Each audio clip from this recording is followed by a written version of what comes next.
Bueno, en esta unidad vamos a hablar un poco de ecología, vamos a hablar un poquito de medio ambiente, de su constitución y su funcionamiento. Realmente la ecología es una ciencia que se encarga de estudiar el medio ambiente, cuáles son sus componentes, de qué está constituido, tanto de los seres vivos como de los seres no vivos, y cómo se relacionan unos con otros para permitir el funcionamiento de la naturaleza.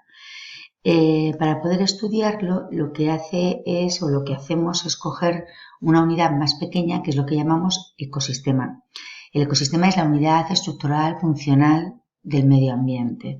Realmente un ecosistema se caracteriza porque está constituido por un conjunto de seres vivos que habitan en un lugar determinado con unas características muy concretas y entre las que se establece un sistema de relaciones entre ellos. Los ecosistemas son muy variados, tanto en su constitución y su funcionamiento como también en su tamaño. Aquí veis tres ecosistemas que os he puesto. Es un ecosistema litoral, veis aquí se ve el fondo del mar y bueno, pues tenemos ahí un suelo fundamentalmente arenoso con una serie de plantas que podemos ver, matorrales y luego pues otros seres vivos que en la fotografía no podemos diferenciar. Este que tenéis aquí es un ecosistema característico del bosque mediterráneo.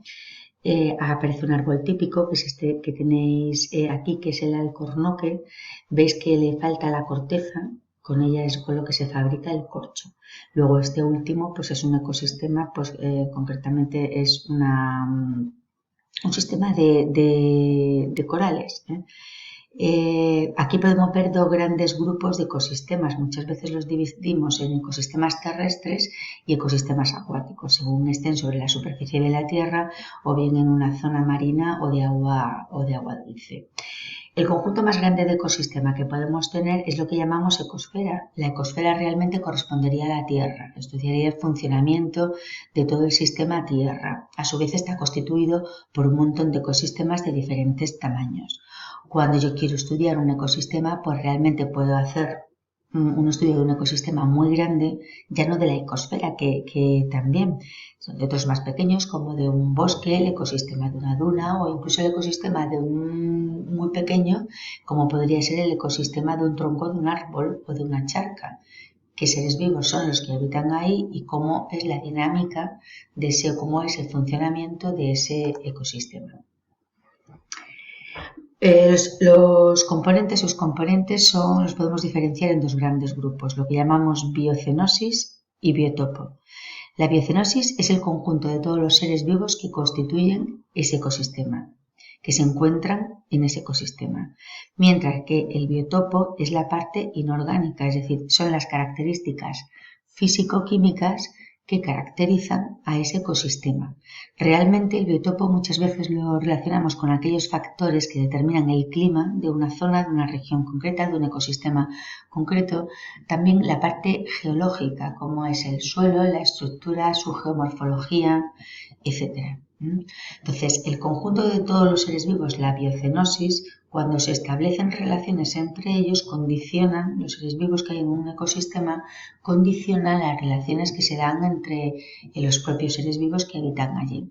Por eso, el conjunto de seres vivos constituye lo que nosotros denominamos factores bióticos, es decir, son aquellos factores orgánicos de seres vivos que condicionan a otros seres vivos que pueden habitar en ese mismo ecosistema.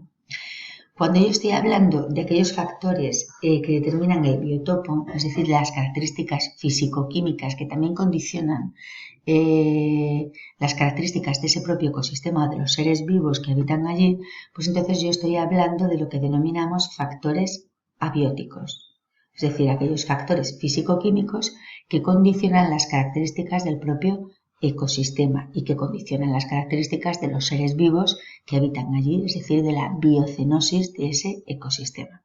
Entonces, cuando hablamos de ecosistema, no solamente podemos diferenciar biocenosis y biotopo, sino que también en el propio concepto de ecosistema está su funcionamiento, es decir, las relaciones que se establecen entre los seres vivos y el medio inorgánico, entre los seres vivos con ellos mismos y también con el medio inorgánico.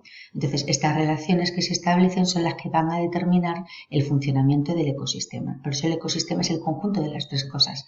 No podemos separarlas. Biocenosis, biotopo y relaciones que se puedan establecer entre ellos en todas las direcciones posibles. Bueno, cuando hablamos de ecosistema hay dos características o dos conceptos que tenemos que tener también claros, que es lo que llamamos hábitat y nicho ecológico. Lo vamos a ver en la siguiente diapositiva. Fijaros aquí, se ve muy bien lo que es el ecosistema. Bueno, está representado ahí un ecosistema de un bosque. Este podría ser un bosque mediterráneo. Veis aquí que hay unas dunas, unos laguillos, un bosque pues que podrían ser encinas o pinos. Aquí tenemos un águila, un ciervo, un jabalí. Aquí tenemos un ave, ¿de acuerdo? Entonces, en este ecosistema, ¿cuáles son sus componentes?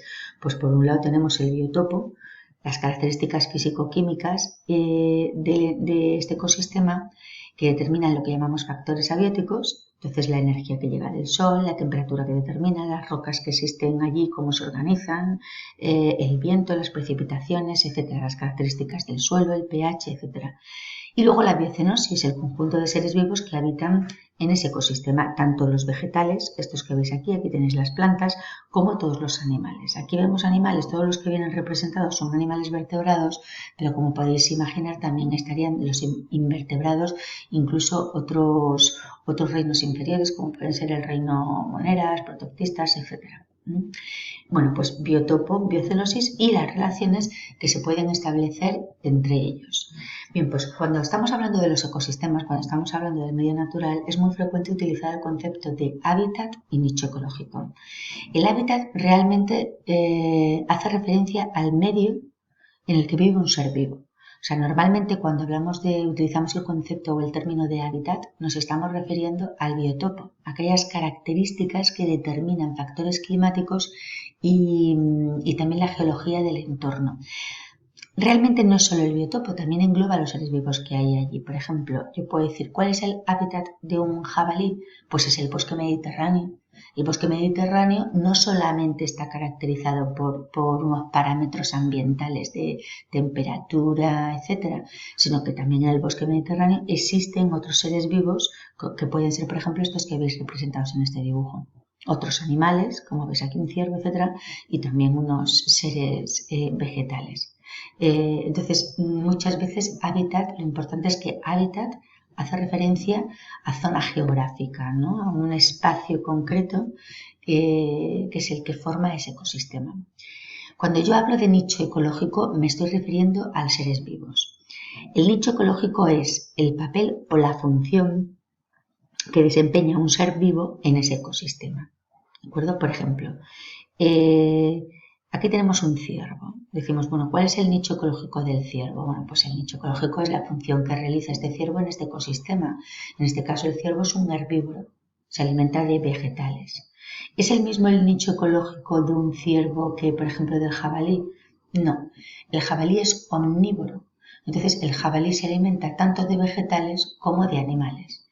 Por tanto, si yo tengo un jabalí y un ciervo en un mismo ecosistema, no ocupan el mismo nicho ecológico, se alimentan de cosas diferentes. Por tanto, pueden coexistir, pueden vivir en el mismo ecosistema. ¿De acuerdo? No existe una competencia importante entre uno y otro porque tienen nichos ecológicos diferentes. ¿De acuerdo? Yo puedo encontrar otro herbívoro, por ejemplo, una liebre que pueda vivir aquí. La liebre es herbívora. Sin embargo, la liebre se alimenta de hierbas, efectivamente, pero normalmente más pequeñas, diferentes de las que se alimenta el ciervo, que son fundamentalmente frutos de matorrales. Entonces, aunque ambos son herbívoros, pero tienen una alimentación diferente. Su función en el ecosistema es diferente y, por tanto, su nicho ecológico también es diferente. Entonces, pueden vivir en el mismo ecosistema porque no compiten entre ellos. Esos son dos conceptos importantes. Bueno, pues todos los factores que condicionan un ecosistema o que caracterizan un ecosistema determinan qué seres vivos viven allí y cuántos seres vivos viven allí. Es decir, los factores ambientales, que ya hemos visto que pueden ser factores abióticos o bióticos, condicionan la distribución de los seres vivos que habitan en ese ecosistema. Hay algunos que son críticos, es decir, que si varían dentro de determinado intervalo hace que los seres vivos o el ser vivo que estamos estudiando en concreto no pueda sobrevivir. A eso se les llama factores limitantes. Por eso muchas veces cuando uno va a estudiar un ecosistema lo que hace en un primer momento es determinar cuáles son los factores limitantes de los seres vivos que habitan allí. Puede ser, por ejemplo, la temperatura, puede ser la salinidad del agua, depende de lo que estemos estudiando. Entonces, los ecólogos lo que hacen es representar en una gráfica como la que tenéis aquí. Veis en el eje horizontal se representa el nivel del factor ambiental, desde bajo a alto. Por ejemplo, si fuera la temperatura, menos temperatura, más temperatura hacia la derecha. Y en vertical representamos el número de individuos, muy pocos individuos abajo, y va aumentando el número de individuos hasta arriba. Si yo represento el número de individuos que hay de una especie concreta, obtengo unas curvas como esta, por ejemplo, que tengo aquí, esta curva roja. ¿Veis? Es muy frecuente que existan curvas como esta que tienen forma de campana. ¿Eso qué quiere decir? Pues que el ser vivo que estamos estudiando aquí, para el factor ambiental concreto que yo estoy estudiando, la zona en donde puede tolerar de ese factor ambiental, imaginad que es la temperatura, pues puede vivir desde esta temperatura de aquí, vamos a imaginar que sean menos 2 grados, hasta esta temperatura de aquí, que vamos a imaginar que sea 12 grados. Entonces, esa es la zona de tolerancia de este individuo, ¿de acuerdo? Es decir, por debajo de los 2 grados, de los menos 2 grados, no puede sobrevivir, no puede reproducirse, muere, no existen seres vivos. Por encima de los 12 grados tampoco se puede reproducir, tampoco puede sobrevivir, no existen estos seres vivos. Entonces, la zona de tolerancia o valencia ecológica es este tramo de aquí, es la zona en la cual puede sobrevivir estos seres vivos que estamos estudiando. Ahora, dentro de esta zona de tolerancia hay una zona que en este caso, por ejemplo, representaría este intervalo. Desde aquí vamos a suponer 6 grados, hasta aquí vamos a suponer 8 grados. En esta zona, desde los 6 hasta los 8 grados, es la temperatura mejor para que puedan desarrollarse estos seres vivos. Entonces, ¿veis qué es lo que hace en este tramo o en esta zona? Pues aumenta un montón el número de seres vivos. Incluso a 7 grados, que sería esta zona intermedia, es donde sobreviven mejor. Entonces, eso indica que es donde tienen mayor natalidad y por eso aumenta el número de individuos, ¿de acuerdo? Entonces, esta sería la zona óptima, en donde viven estupendamente y tienen un mayor número de individuos. Entonces, hay individuos que para un determinado factor ambiental, por ejemplo para la temperatura, aceptan límites muy amplios, es decir, toleran variaciones de temperatura muy grandes, que pueden ser, pues imaginaros, desde los menos 5 grados hasta los 30 grados, un intervalo enorme, tienen una zona de tolerancia muy grande. Esas especies se dicen que son eurioicas, cuando son capaces de soportar intervalos grandes de temperatura, eurioica. ¿De acuerdo? Cuando esos intervalos de tolerancia son muy estrechos, es decir, imaginaros una especie que solamente puede vivir desde los 6 hasta los 8 grados de temperatura. Tiene unos límites de tolerancia muy estrechos. Entonces se dice que esa especie es estenoica. ¿De acuerdo? Unos límites de tolerancia muy pequeños. Una especie puede ser eurioica o estenoica para cada uno de los factores ambientales. Entonces, ¿qué importancia tiene? Pues que si una especie es eurioica, tiene unos límites de tolerancia muy amplios. Entonces, esas especies se dicen que son generalistas, pueden sobrevivir en ambientes muy diversos.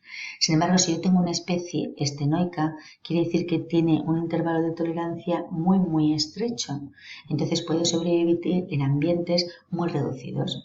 Esas suelen ser especies que las llamamos especialistas, es decir, trabajan muy bien en ese intervalo de tolerancia, en esos valores, por ejemplo, desde los 6 a los 8 grados de temperatura, pero si tú lo sacas de esos límites, mueren. Entonces son especies especialistas. Cuando hay una gran catástrofe, quienes van a sobrevivir son las especies generalistas.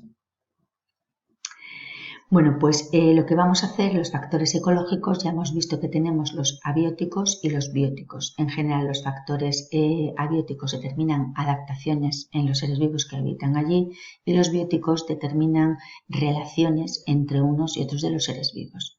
Entonces, vamos a estudiarlo por separado, ¿de acuerdo? Vamos a preparar un vídeo con adaptaciones a los factores abióticos y otro vídeo con los factores bióticos y las relaciones que se establecen entre los seres vivos. Bye, bye.